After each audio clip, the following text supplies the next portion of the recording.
Welcome to Midnight Truth, where peaceful stories guide you into the perfect night's rest.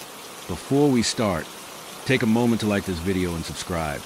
It helps me bring more soothing stories to you and others who need them.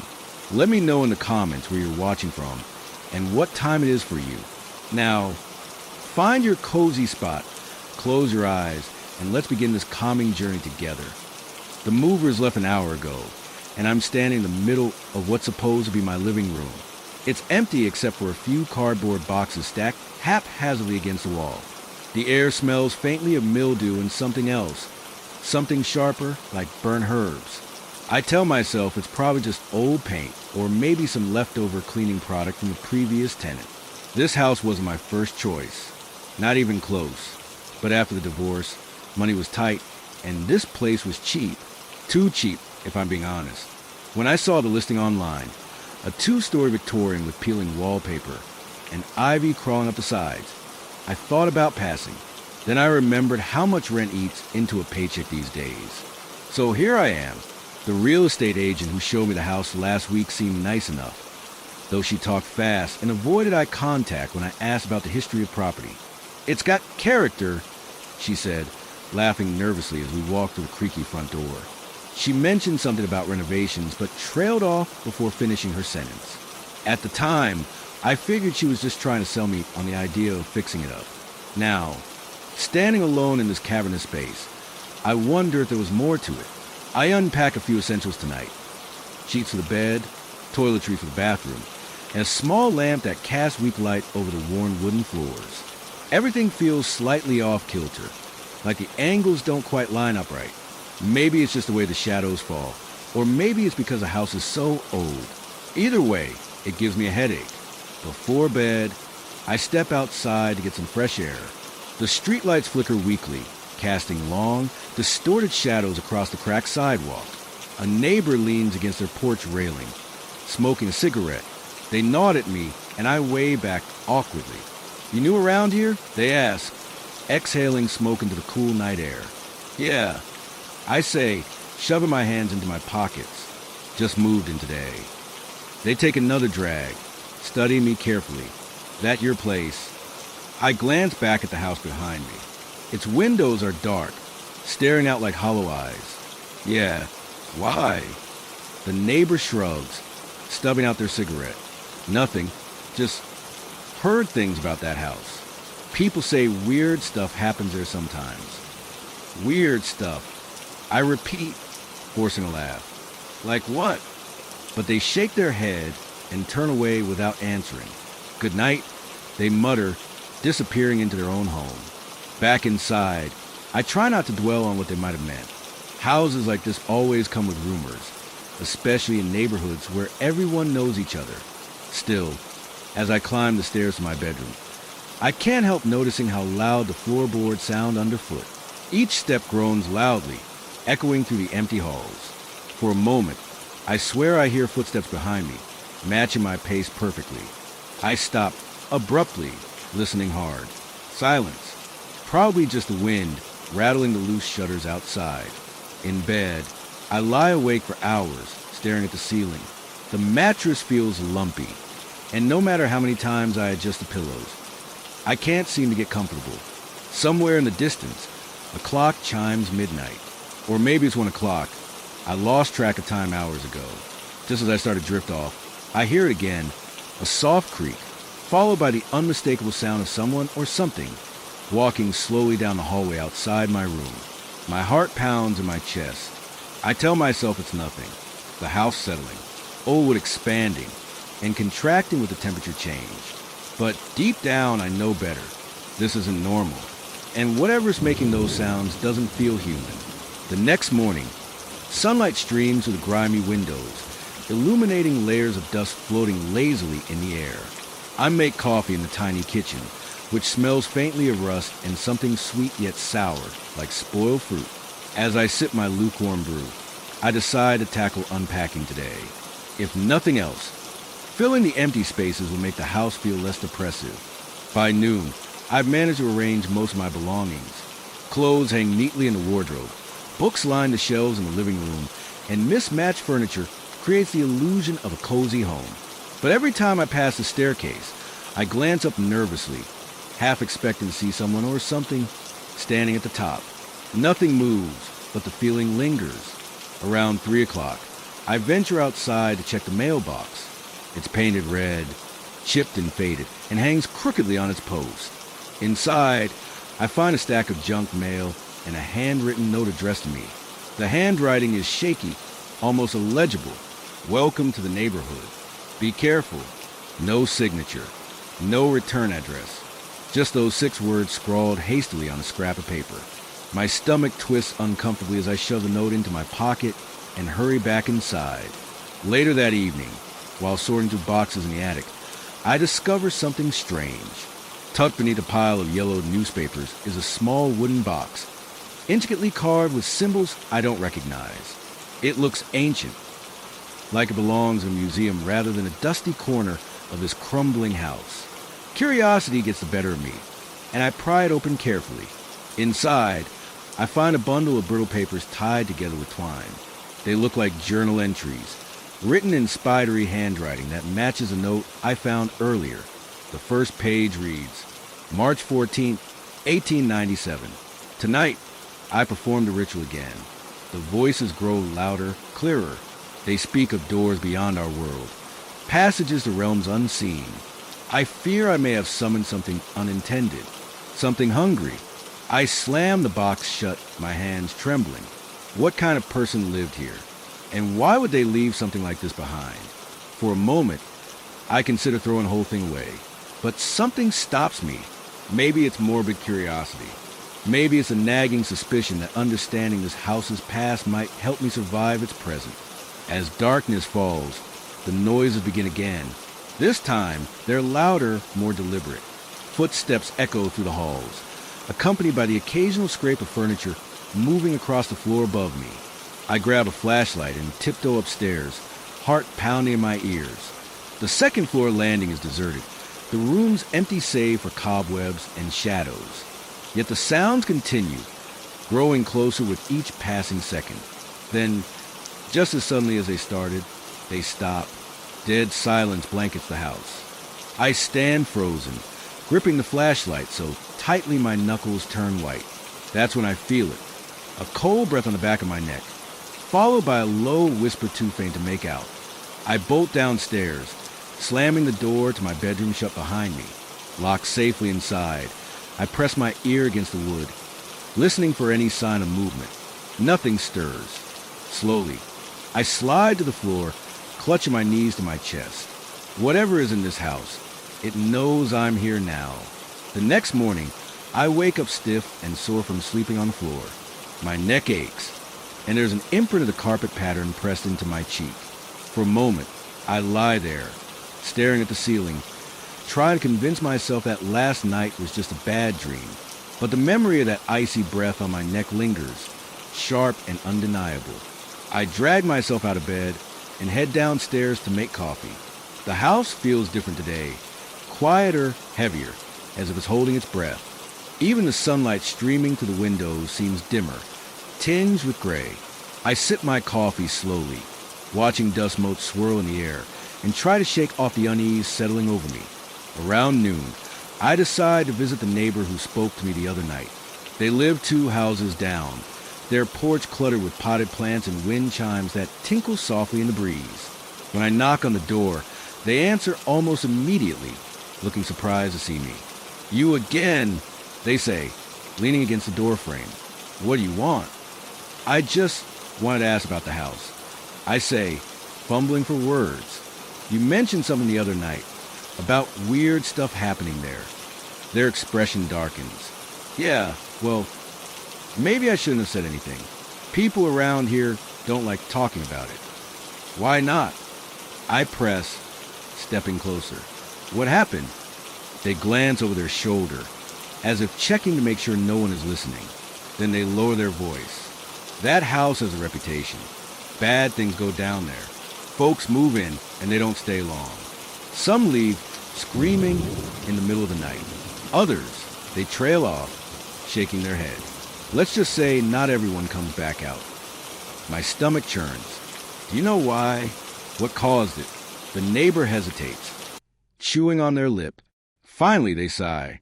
Look, I'm not saying this to scare you or anything, but the original owner of that house, he was into some strange stuff.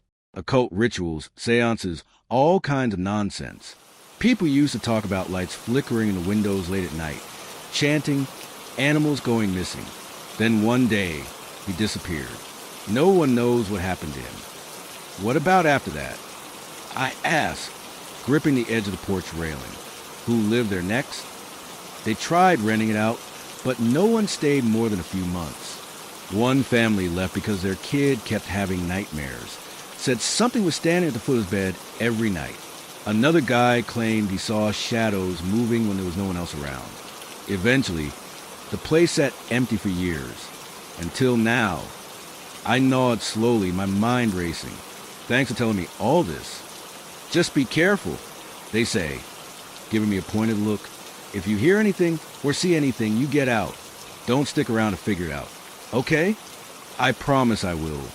Though deep down, I'm not sure I believe them. It's easy to dismiss stories like these as superstition or exaggeration. Still, as I walk back to my house, I can't ignore the weight of their warning pressing down on me. Back inside, I return to the attic, drawn inexplicably to the wooden box and its mysterious contents. Sitting cross-legged on the dusty floor, I untie the twine binding the journal pages together. The handwriting is cramped and spidery, difficult to read in places, but the entries are chillingly detailed.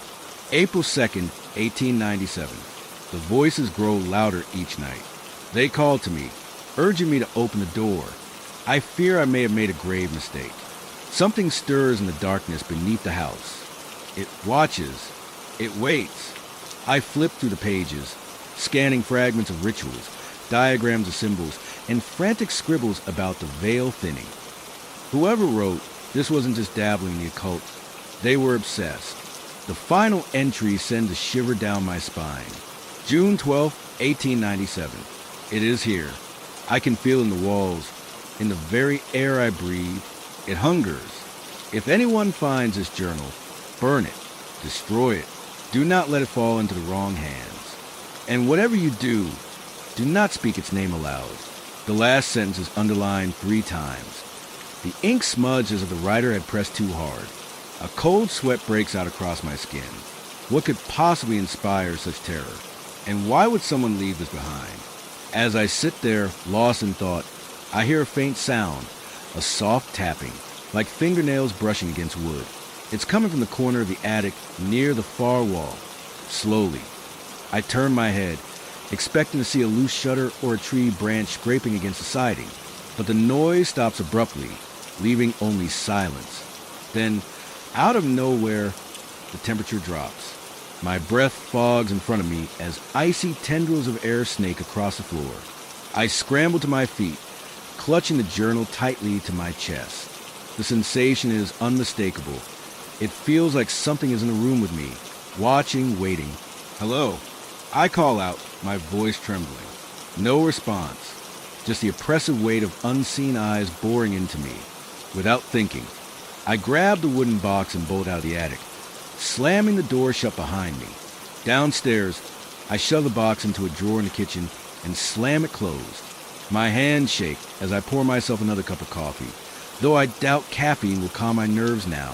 For the rest of the afternoon, I keep busy, rearranging furniture and scrubbing away decades of grime from the windowsills. Anything to distract myself from the creeping sense that I'm being watched. But no matter how much I clean or how many tasks I complete, the feeling never fades. It clings to me like a shadow, growing darker with each passing hour. By evening, exhaustion overtakes me, and I collapse onto the couch, staring blankly at the peeling wallpaper. That's when I notice it. The faint smell of burnt herbs again, stronger this time, mingling with a musty scent of old wood. I sit up straight, sniffing the air. It's coming from somewhere upstairs. Reluctantly, I climb the stairs, my footsteps hesitant and uneven. The hallway is eerily quiet. The only sound the rhythmic creak of the floorboards beneath my feet. At the end of the hall, the door to the master bedroom stands slightly ajar. I don't remember leaving it open. Pushing it open cautiously, I step inside. The room looks exactly as I left it earlier, bed neatly made, curtains drawn. But the smell is overpowering here, thick and acrid. In the center of the room, a single candle burns on the nightstand, its flame flickering wildly despite the lack of breeze. I didn't light that candle. Panic surges through me, and I back out of the room quickly, closing the door behind me. Back downstairs, I lock the front door and pull the curtains shut, sealing myself off from the outside world. But even as I huddle on the couch, wrapped in a blanket, I can't escape the feeling that something or someone is still watching me. Somewhere in the house, a clock begins to chime midnight, or maybe it's 1 o'clock. I've lost track of time again. The chimes echo through the house, each toll reverberating like a drumbeat in my chest. 12 strikes. Midnight. I sit frozen on the couch, clutching the blanket so tightly my knuckles ache.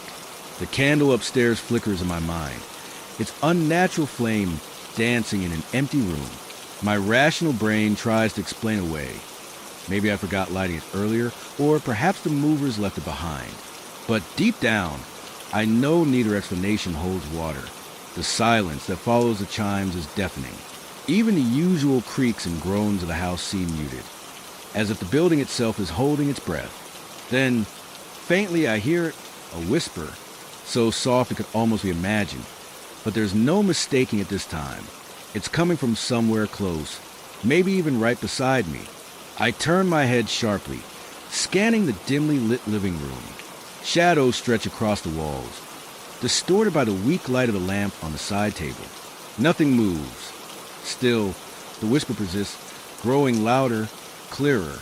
It's not words, not exactly, but a low, guttural murmur that sends a chill crawling up my spine. Who's there?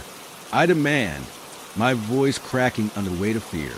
No answer, just a whisper, now accompanied by the sound of slow, deliberate footsteps overhead. Each step lands with a heavy thud, vibrating through the ceiling and into the floor beneath me. Someone or something is walking around upstairs. I grab the flashlight from the coffee table and stand, legs trembling.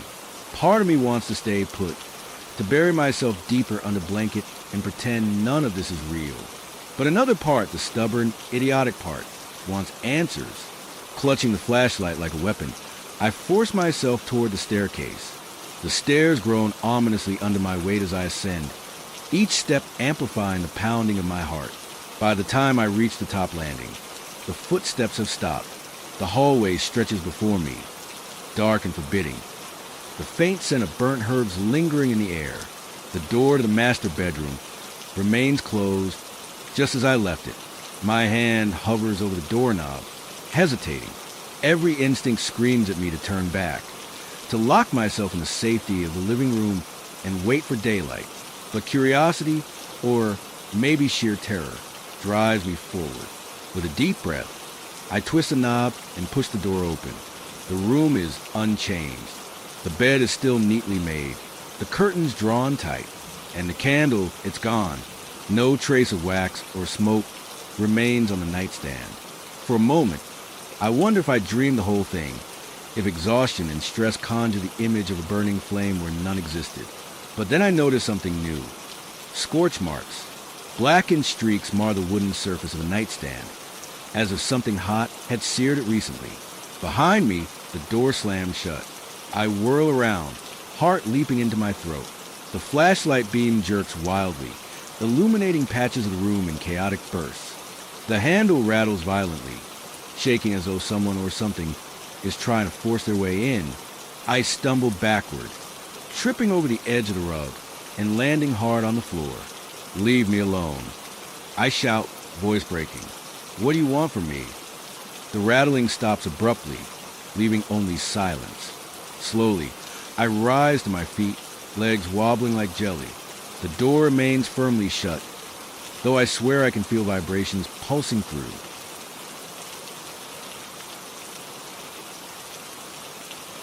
The wood, gathering what little courage I've left, I yank it open and bolt out of the room, slamming it shut behind me. Back downstairs, I collapse onto the couch, gasping for air. My hands shake so badly I can barely hold the flashlight steady. Whatever is in this house knows I'm here. It's playing with me, testing me. And I don't know how much longer I can endure it. Morning comes too slowly, dragging me out of restless sleep filled with fragmented dreams of shadowy figures and whispered warnings. My body feels stiff and sore, as though I've been running all night instead of lying motionless on the couch. Sunlight filters weakly through the curtains, casting pale golden beams across the dusty floor. For a moment, everything seems normal, almost peaceful. But the memory of last night lingers, sharp and unrelenting. I can't ignore it any longer. If I'm going to survive in this house, I need answers. And the journal I found in the attic might hold them. After brewing a pot of coffee, I retrieved the wooden box from the kitchen drawer and spread its contents across the dining table. The brittle pages crinkle under my fingers as I flip through them again, searching for clues about the original owner and his rituals. One entry catches my eye. May 3rd, 1897. Tonight, I opened the door. I saw glimpses of the other side, shapes moving in the darkness, eyes glinting like stars. They promised power, knowledge beyond mortal comprehension, but they demanded payment, a sacrifice. I refused. At least, I think I did. The voices grow louder each day. They hunger. A shiver runs down my spine. What kind of door did he open? And what exactly was waiting on the other side? Flipping further, I find sketches of symbols etched into the margins of the pages. Some look familiar, resembling designs I've seen in books about ancient mythology and occult practices. Others are completely alien, twisting into shapes that hurt my eyes if I stare too long. One particular symbol stands out, a jagged circle surrounded by spiky lines, like a sunburst fractured into shards. It's repeated throughout the journal, often accompanied by cryptic notes about binding and warding. Could these symbols have been used to protect the house, or trap something inside? As I pore over the journal, another thought occurs to me.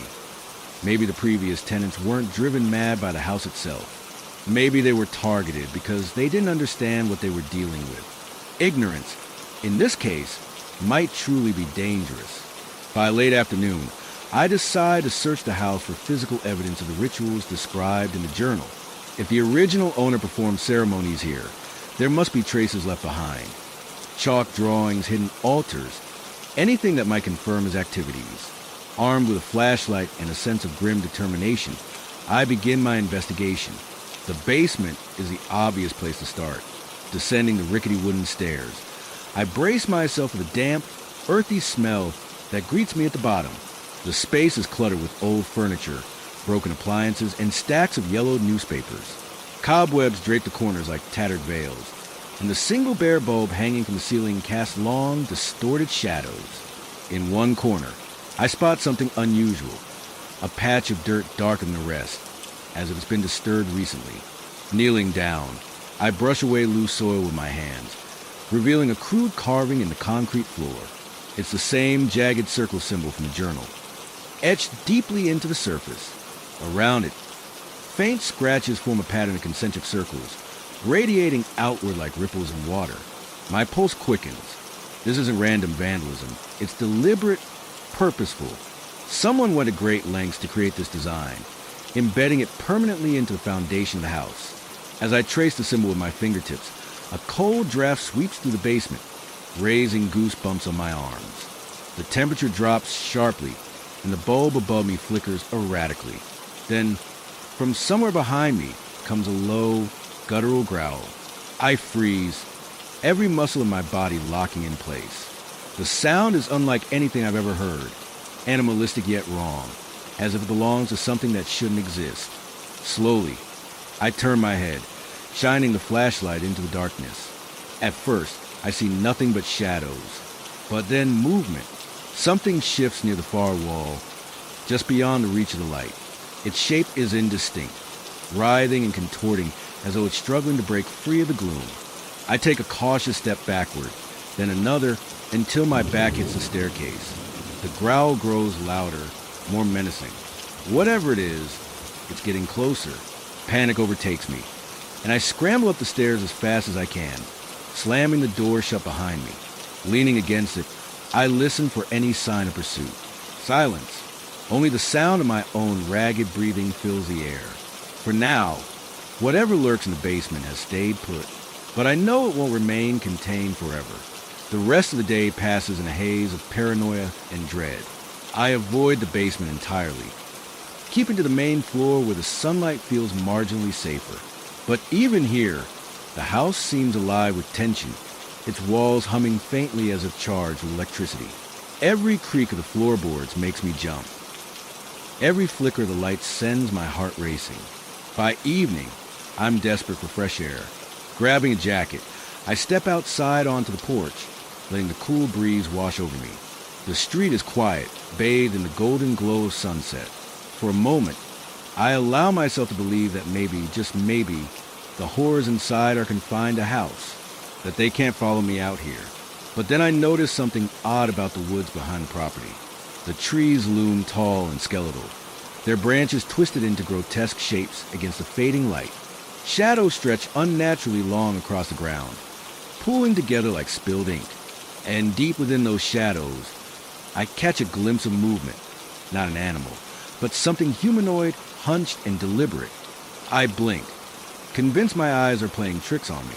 When I look again, the figure is gone. Still, the sensation of being watched intensifies, pressing down on me like a physical weight.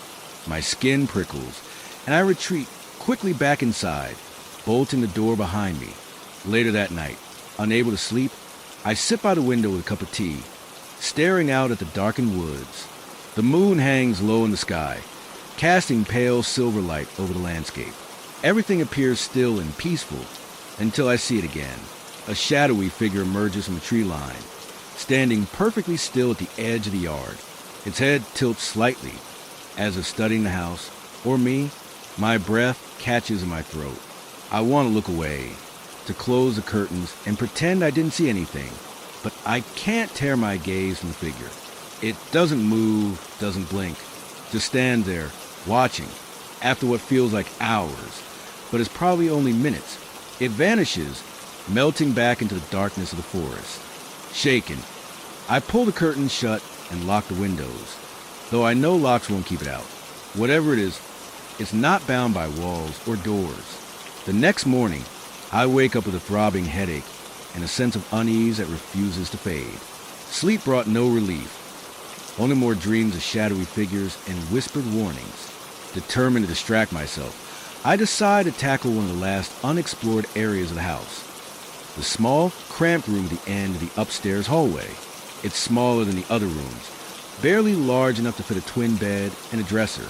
The wallpaper is peeling badly, revealing patches of damp plaster beneath. In the corner, an old trunk that's covered in dust. Its metal clasps rusted shut. Something about it feels off, like it doesn't belong here. Using a butter knife from the kitchen, I pry open the lid. Inside, I find a jumble of forgotten belongings. Faded photographs, brittle letters tied with ribbon, and a leather-bound book that looks suspiciously like another journal. Flipping it open, I realize it belonged to someone else entirely. A tenant who lived here decades after the original owner. March 12, 1952. I don't know why I stayed this long. The others left weeks ago, saying the house was cursed. At first, I laughed it off. Ghost stories, nothing more. But now I'm not so sure. Last night, I woke up to find my reflection staring back at me from the mirror. Except it wasn't me. Its eyes were black, empty voids. It smiled when I screamed. The entries grow increasingly erratic, detailing encounters with inexplicable phenomena. Voices whispering names no one should know. Cold spots that linger even in summer heat, and strange symbols appearing overnight on the walls. The final entry chills me to the bone. April 20th, 1952. It knows my name. It calls to me from the shadows, promising answers if I let it in. I've tried praying, burning sage, anything to keep it away. Nothing works. Tonight, I leave. If anyone finds this, burn the house. Burn it all. I slam the journal shut, my hands trembling. Whoever wrote these words didn't survive, at least not mentally intact. Their fear bleeds through every page, raw and unfiltered. And yet, their warnings echo eerily similar to the ones I've already encountered. This house isn't just haunted, it's cursed. As I pack the journals and photographs back into the trunk, I notice something tucked beneath the false bottom. A key. It's small and tarnished, with intricate engravings along the shaft. Symbols, perhaps? They match some of the designs from the original owner's journal. Curiosity gets the better of me. I search the house for a lock that might fit the key, eventually finding it embedded in the wall of the attic. Hidden behind a loose panel, the lock clicks open with a soft click. Beyond it lies a narrow crawl space, barely wide enough to crawl through. Heart pounding, I grab a flashlight and squeeze inside. The space smells of damp earth and decay, the air thick and suffocating. After several feet, I emerge into a tiny alcove containing a single item, a mirror propped against the far wall. Its surface is cracked and clouded, reflecting distorted images of the surrounding darkness. For reasons I can't explain, I feel drawn to it. Stepping closer, I peer into the glass and gasp. My reflection stares back at me, but something's wrong. Its eyes are wrong. They're solid black, devoid of pupils or whites, and they seem to bore into my soul. Before I can react, the reflection smiles, a slow, predatory grin that sends ice coursing through my veins. Then, without warning, it reaches out, its hand breaking free of the glass and grabbing my wrist. I scream, yanking myself backward. The grip is icy cold, unyielding. Summoning every ounce of strength, I twist away and scramble out of the crawl space, slamming the panel shut behind me. Breathing heavily, I collapse onto the attic floor, clutching my throbbing wrist. When I finally muster courage to look, for finger-shaped bruises mar my skin, dark and angry against the pale flesh. The bruises on my wrist throb with a dull, persistent ache, a constant reminder of what happened in the attic. I spend the rest of the day pacing the house, unable to focus on anything else. My mind races with questions. What was that thing in the mirror? How could it reach out and touch me? And most importantly, what does it want? By evening, exhaustion overtakes me, but sleep feels impossible. Instead, I return to the journals, searching for answers. Buried near the back of the original owner's notes, I find a section detailing a ritual meant to close the door. It's written in frantic, almost illegible handwriting, as if the author knew their time was running out. To undo what has been done, gather the following: a shard of obsidian, salt purified by moonlight, a lock of your own hair, and the blood of the one who opened the door. My stomach twists at the mention of blood. Did the original owner mean his own or someone else's? Either way, the idea of performing a ritual like this fills me with dread. But what choice do I have? Whatever is haunting this house isn't going to leave on its own. I make a list of items I'll need and decide to start gathering them immediately. The salt and obsidian seem straightforward enough. I could buy those at a local metaphysical shop. But the lock of hair and the blood, those will require more thought and courage. The next morning, I drive into town, keeping an eye on the rearview mirror the entire way. Every shadow seems darker. Every movement outside the car feels deliberate. Paranoia claws at my mind, whispering that something or someone is following me.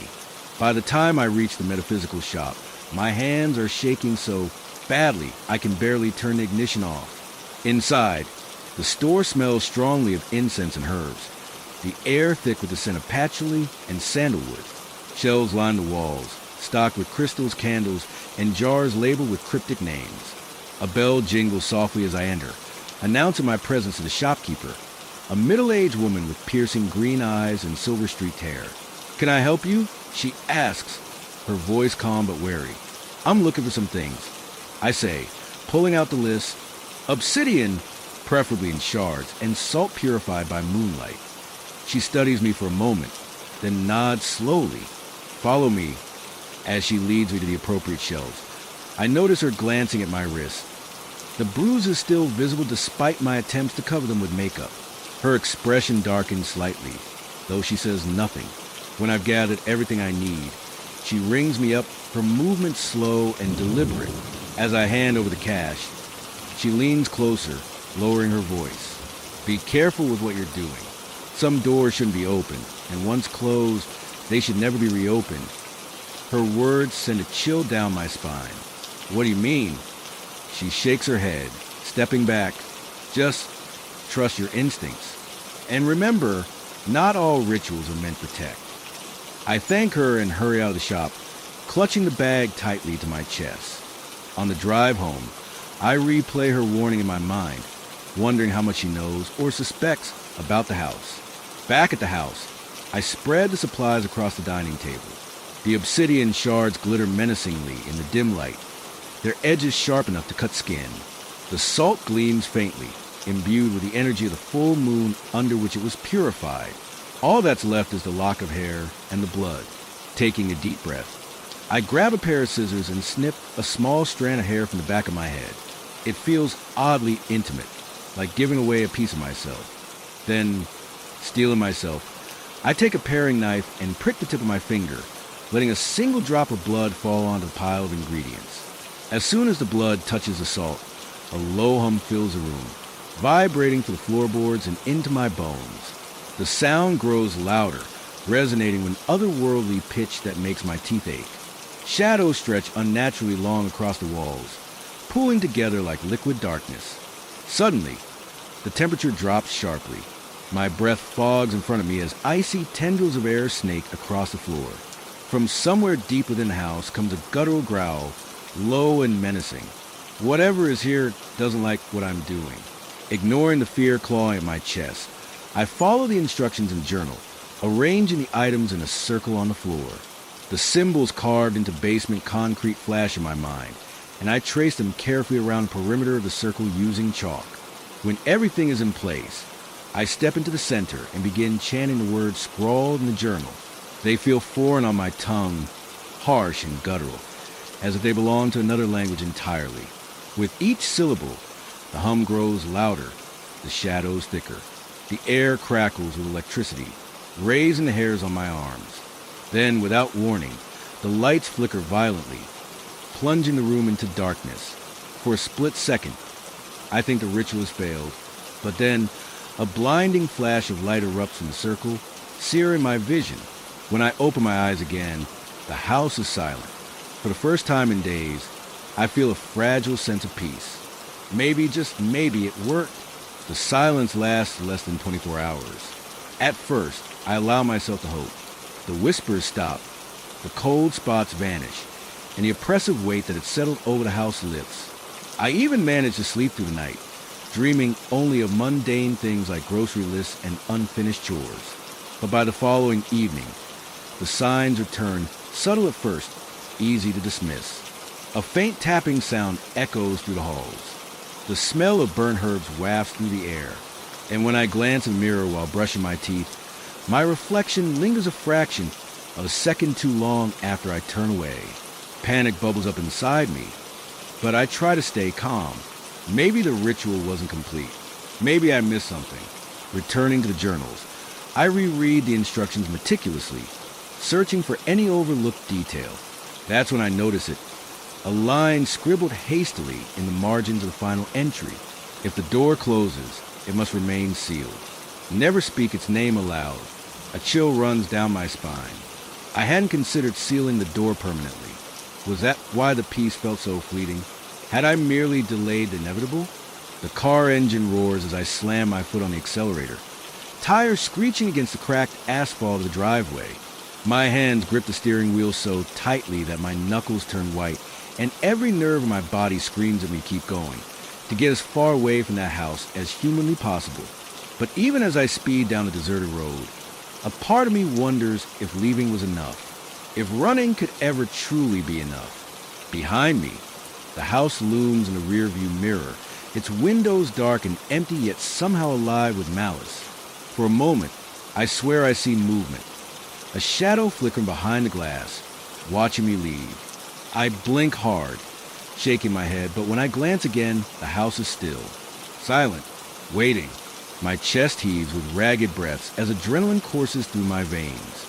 The backpack stuffed with journals and ritual supplies digs into my shoulder, a constant reminder of what I left behind, and what might still follow me. Every instinct tells me not to look back, but I can't help myself. Something about that house feels unfinished, like it's holding its breath until I return. The road stretches endlessly ahead, flanked by towering trees whose gnarled branches twist together like skeletal fingers clawing at the sky. Their shadows stretch long across the pavement, swallowing the headlight's glow hole. It's eerily quiet out here, save for the rhythmic hum of the engine and the occasional chirp of crickets hidden deep within the underbrush. Too quiet. Nature itself seems to hold its breath, anticipating something or someone. I drive for what feels like hours, though the clock on the dashboard tells me it's only been 20 minutes. Each mile marker blurs past, but no matter how far I go, the oppressive weight of dread refuses to lift. The further I travel, the more certain I become that whatever haunts that house isn't bound by walls or distance. It's bigger than that, older, hungry, and then I see them, the headlights. At first, they're faint, barely visible in the distance behind me. Just another car on the road, I tell myself, trying to rationalize the growing unease in my gut. But as the seconds tick by, the lights grow brighter, closer, faster. They shouldn't be able to catch up this quickly, not unless they're moving unnaturally fast. My heart pounds harder as I press down harder on the gas pedal, urging the car to go faster despite knowing it's futile. Go away, I mutter under my breath, glancing nervously at the rearview mirror. Just go away. But the lights don't disappear. Instead, they seem to multiply, splitting into pairs upon pairs that stretch infinitely behind me. Dozens of vehicles? No, impossible. There's no way so many cars would all converge on this desolate stretch of road at once. And yet, there they are, closing in with relentless speed. Panic surges through me, and I swerve sharply onto a narrow dirt path branching off from the main road.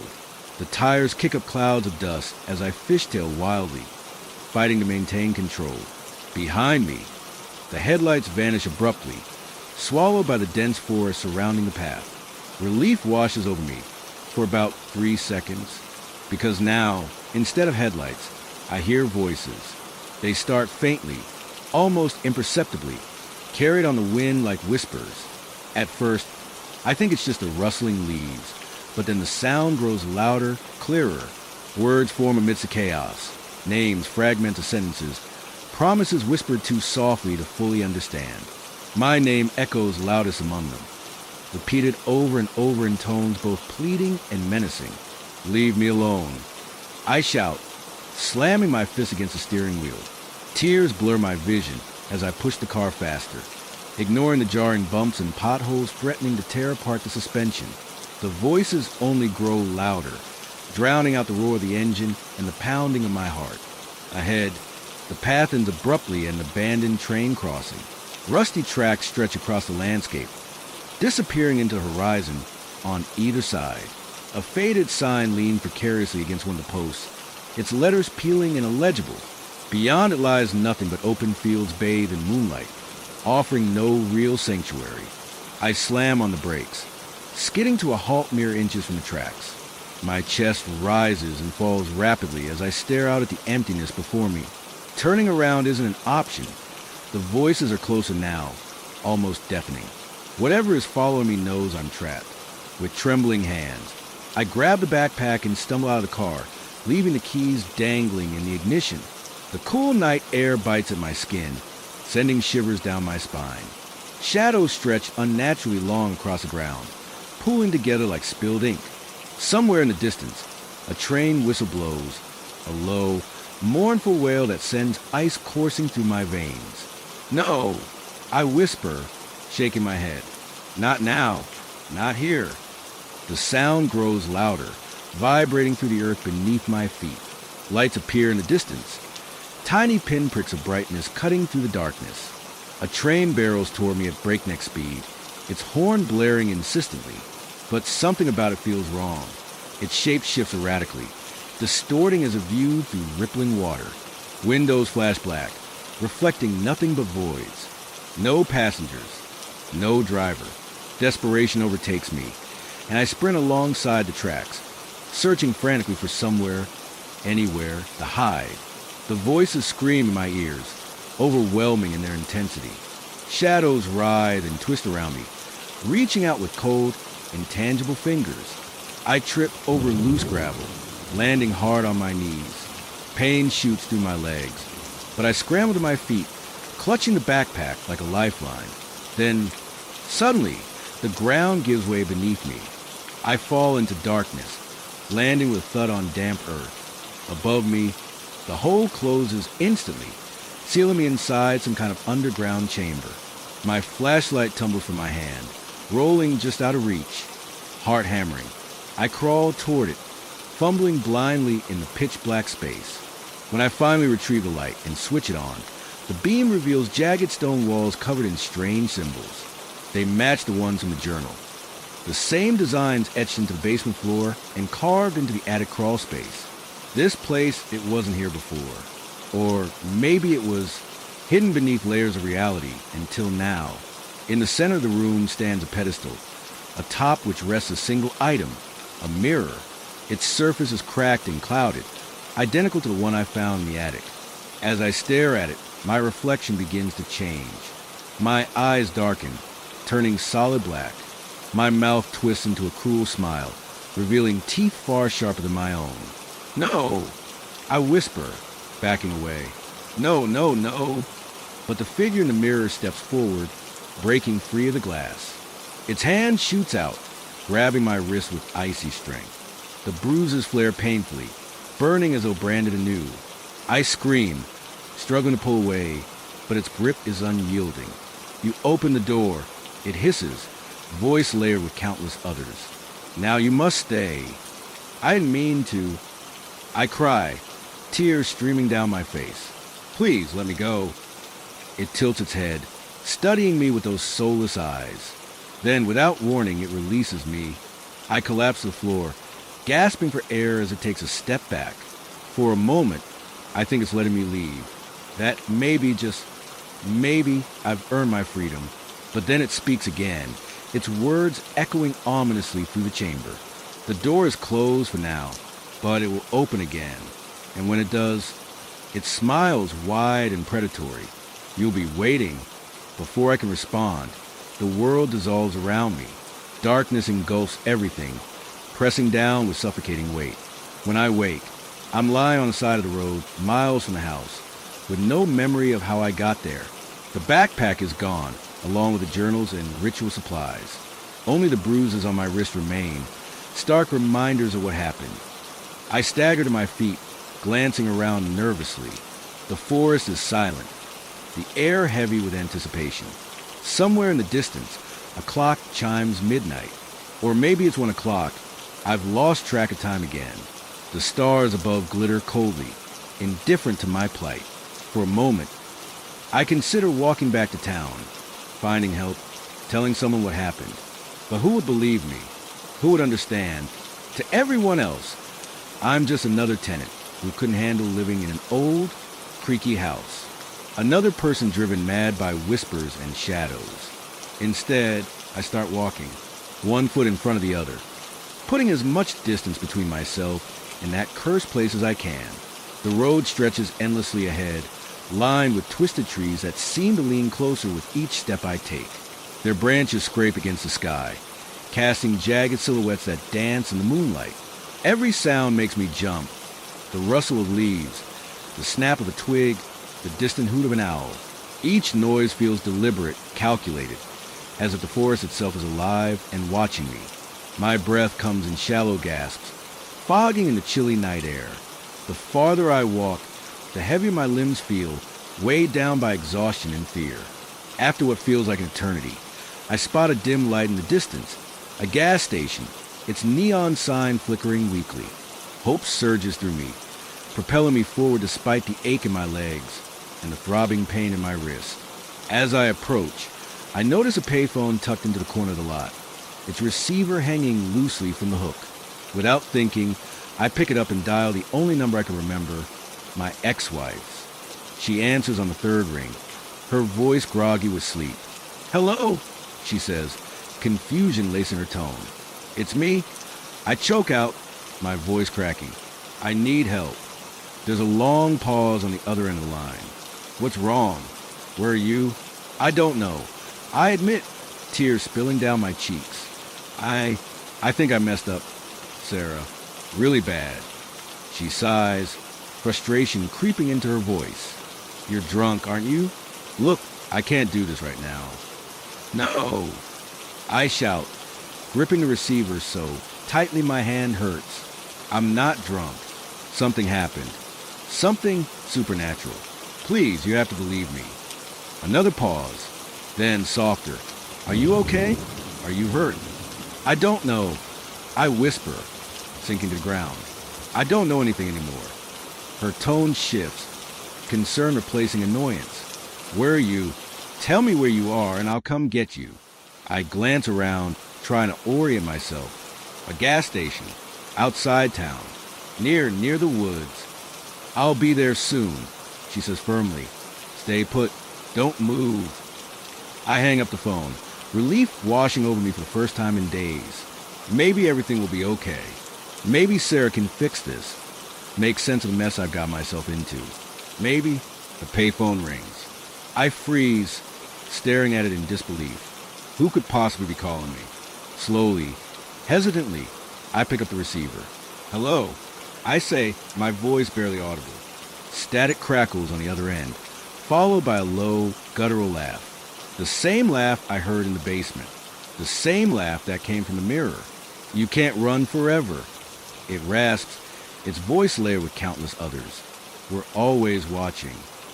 I drop the phone, stumbling backward until I hit the wall of the gas station. The receiver swings wildly, clanging against the metal frame. My heart races, panic threatening to overwhelm me. Get it together, I mutter to myself, clutching my head. It's just static, just your imagination. But deep down, I know better. Whatever haunted that house isn't done with me. It followed me here, biding its time, waiting for the perfect moment to strike. Minutes later, Sarah pulls into the parking lot, her car headlights cutting through the darkness. She gets out quickly, wrapping me in a tight hug. What happened? She asks, pulling back to study my face. You look like hell. I shake my head, unable to find the words. How do you explain something like this to someone who hasn't lived it, who hasn't felt the icy grip of something ancient and malevolent? Can we just go? I plead, avoiding her gaze.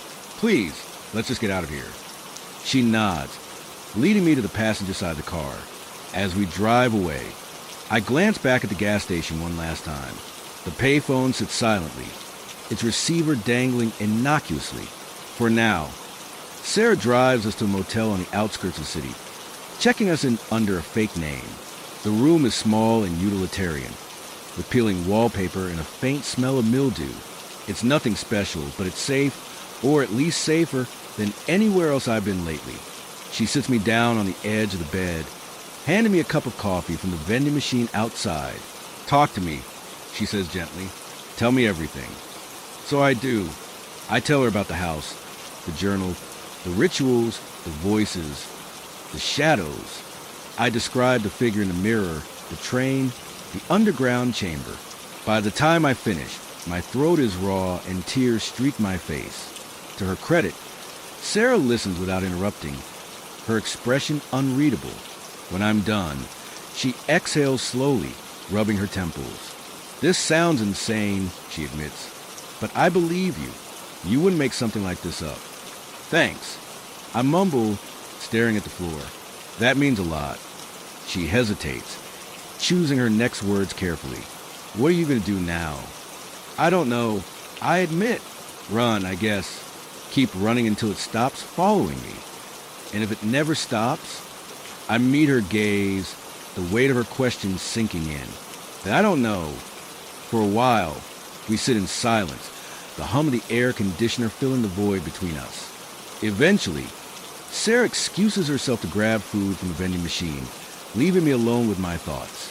As I lie on the stiff motel mattress, staring at the stained ceiling, I realize something. Running won't solve anything. Whatever haunts that house, whatever I unleashed, it's not confined to a single location. It exists beyond walls, beyond time. It's part of me now, woven into my very being. The realization hits me like a freight train, leaving me breathless. There's no escaping it, no outrunning it. The only way to survive is to confront it, to face the truth and accept the consequences. But that's easier said than done. The next morning, I wait to find Sarah asleep in the chair beside the bed, her head resting against the wall. Her presence comforts me, grounding me in reality. For the first time in days, I feel a flicker of hope. Quietly, I gather my things and write her a note, thanking her for everything. Then, steeling myself, I step outside into the bright sunlight. The world feels different today, lighter, freer, as if I've shed some invisible weight. I don't know where I'm going or what I'll do when I get there. All I know is that I can't keep running. Sooner or later, I'll have to face whatever waits for me in the shadows. And when that time comes, I'll be ready. Or at least, I'll try to be. Her tone shifts, concern replacing annoyance. Where are you? Tell me where you are and I'll come get you. I glance around, trying to orient myself. A gas station, outside town, near the woods. I'll be there soon, she says firmly. Stay put. Don't move. I hang up the phone, relief washing over me for the first time in days. Maybe everything will be okay. Maybe Sarah can fix this, make sense of the mess I've got myself into. Maybe the payphone rings. I freeze, staring at it in disbelief. Who could possibly be calling me? Slowly, hesitantly, I pick up the receiver. Hello, I say, my voice barely audible. Static crackles on the other end, followed by a low, guttural laugh. The same laugh I heard in the basement. The same laugh that came from the mirror. You can't run forever. It rasps, its voice layered with countless others. We're always watching. I drop the phone, stumbling backward until I hit the wall of the gas station. The receiver swings wildly, clanging against the metal frame. My heart races, panic threatening to overwhelm me. Get it together, I mutter to myself, clutching my head. It's just static, just your imagination. But deep down, I know better. Whatever haunted that house isn't done with me.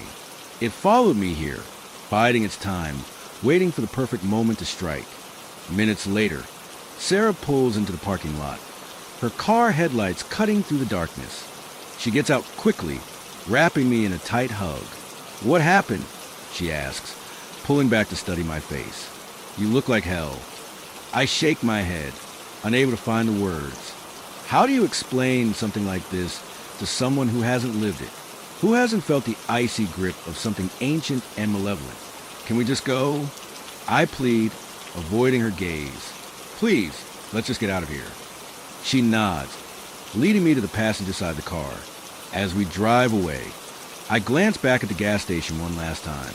The payphone sits silently, its receiver dangling innocuously. For now, Sarah drives us to a motel on the outskirts of the city, checking us in under a fake name. The room is small and utilitarian, with peeling wallpaper and a faint smell of mildew. It's nothing special, but it's safe, or at least safer than anywhere else I've been lately. She sits me down on the edge of the bed, handing me a cup of coffee from the vending machine outside. Talk to me, she says gently. Tell me everything. So I do. I tell her about the house, the journal, the rituals, the voices, the shadows. I describe the figure in the mirror, the train, the underground chamber. By the time I finish, my throat is raw and tears streak my face. To her credit, Sarah listens without interrupting, her expression unreadable. When I'm done, she exhales slowly, rubbing her temples. This sounds insane, she admits, but I believe you. You wouldn't make something like this up. Thanks. I mumble, staring at the floor. That means a lot. She hesitates, choosing her next words carefully. What are you going to do now? I don't know. I admit. Run, I guess. Keep running until it stops following me. And if it never stops, I meet her gaze, the weight of her questions sinking in. And I don't know. For a while, we sit in silence, the hum of the air conditioner filling the void between us. Eventually, Sarah excuses herself to grab food from the vending machine, leaving me alone with my thoughts. As I lie on the stiff motel mattress, staring at the stained ceiling, I realize something. Running won't solve anything. Whatever haunts that house, whatever I unleashed, it's not confined to a single location. It exists beyond walls, beyond time. It's part of me now, woven into my very being. The realization hits me like a freight train, leaving me breathless. There's no escaping it, no outrunning it. The only way to survive is to confront it, to face the truth and accept the consequences. But that's easier said than done. The next morning, I wait to find Sarah asleep in the chair beside the bed, her head resting against the wall. Her presence comforts me, grounding me in reality. For the first time in days, I feel a flicker of hope. Quietly, I gather my things and write her a note, thanking her for everything. Then, steeling myself, I step outside into the bright sunlight. The world feels different today, lighter, freer, as if I've shed some invisible weight. I don't know where I'm going or what I'll do when I get there. All I know is that I can't keep running. Sooner or later, I'll have to face whatever waits for me in the shadows. And when that time comes, I'll be ready. Or at least, I'll try to be.